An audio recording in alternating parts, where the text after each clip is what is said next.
Praise the Lord.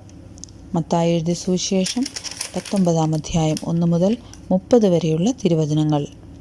ഈ വചനങ്ങളെ പറഞ്ഞു തീർന്നിട്ട് യേശു ഗലീല വിട്ടു യോർദാനക്കരെ യഹൂദ്യദേശത്തിൻ്റെ അതിരോളം ചെന്നു. വളരെ പുരുഷാരം അവനെ പിൻചെന്നു.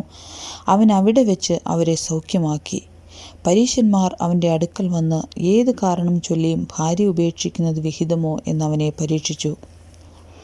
അതിനവൻ, സൃഷ്ടിച്ചവൻ ആദിയിൽ അവരെ ആണും പെണ്ണുമായി സൃഷ്ടിച്ചുവെന്നും അത് നിമിത്തം മനുഷ്യൻ അപ്പനെയും അമ്മയെയും വിട്ട് ഭാര്യയോട് പറ്റിച്ചേരും, ഇരുവരും ഒരു ദേഹമായി തീരും എന്ന് അരുളി ചെയ്തു എന്നും നിങ്ങൾ വായിച്ചിട്ടില്ലയോ?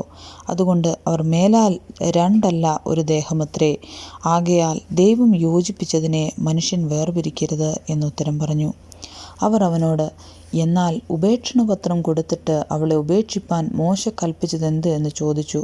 അവൻ അവരോട്, നിങ്ങളുടെ ഹൃദയകാഠിന്യ നിമിത്തമത്രേ ഭാര്യമാരെ ഉപേക്ഷിപ്പാൻ മോശെ അനുവദിച്ചത്. ആദിയിൽ അങ്ങനെയല്ലായിരുന്നു. ഞാനോ നിങ്ങളോട് പറയുന്നത്, പരസംഗം നിമിത്തമല്ലാതെ ഭാര്യയെ ഉപേക്ഷിച്ച് മറ്റൊരുത്തിയെ വിവാഹം കഴിക്കുന്നവൻ വ്യഭിചാരം ചെയ്യുന്നു. ഉപേക്ഷിക്കപ്പെട്ടവളെ വിവാഹം കഴിക്കുന്നവനും വ്യഭിചാരം ചെയ്യുന്നു.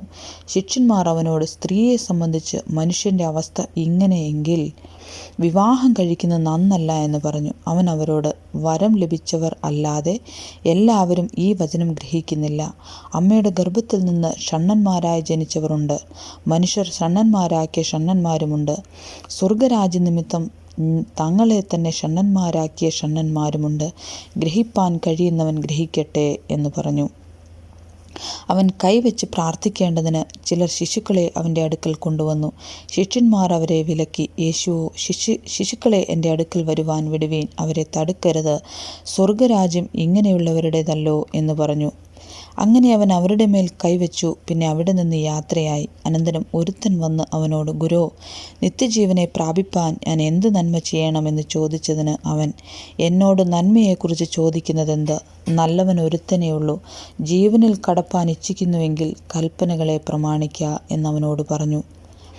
ഏവ എന്നവൻ ചോദിച്ചതിന് യേശു, കൊല ചെയ്യരുത്, വ്യഭിചാരം ചെയ്യരുത്, മോഷ്ടിക്കരുത്, കള്ളസാക്ഷ്യം പറയരുത്, അപ്പനെയും അമ്മയെയും ബഹുമാനിക്കുക, കൂട്ടുകാരനെ നിന്നെപ്പോലെ തന്നെ സ്നേഹിക്കുക എന്നിവ തന്നെ എന്ന് പറഞ്ഞു.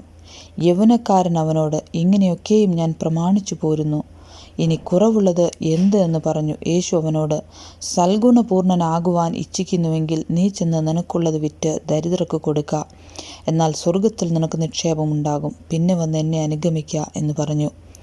യൗവനക്കാരൻ വളരെ സമ്പത്തുള്ളവനാകയാൽ ഈ വചനം കേട്ടിട്ട് ദുഃഖിച്ചു പോയി കളഞ്ഞു. യേശു തൻ്റെ ശിഷ്യന്മാരോട്, ധനവാൻ സ്വർഗരാജ്യത്തിൽ കടക്കുന്നത് പ്രയാസം തന്നെ എന്ന് ഞാൻ സത്യമായിട്ട് നിങ്ങളോട് പറയുന്നു. ധനവാൻ ദൈവരാജ്യത്തിൽ കടക്കുന്നതിനേക്കാൾ ഒട്ടകം സൂചിക്കുഴയിലൂടെ കടക്കുന്നത് എളുപ്പം എന്ന് ഞാൻ നിങ്ങളോട് പറയുന്നു എന്ന് പറഞ്ഞു. അത് കേട്ട് ശിഷ്യന്മാർ ഏറ്റവും വിസ്മയിച്ചു. എന്നാൽ രക്ഷിക്കപ്പെടുവാൻ ആർക്ക് കഴിയും എന്ന് പറഞ്ഞു. യേശു അവരെ നോക്കി, അത് മനുഷ്യർക്ക് അസാധ്യമെങ്കിലും ദൈവത്തിന് സകലവും സാധ്യമെന്ന് പറഞ്ഞു.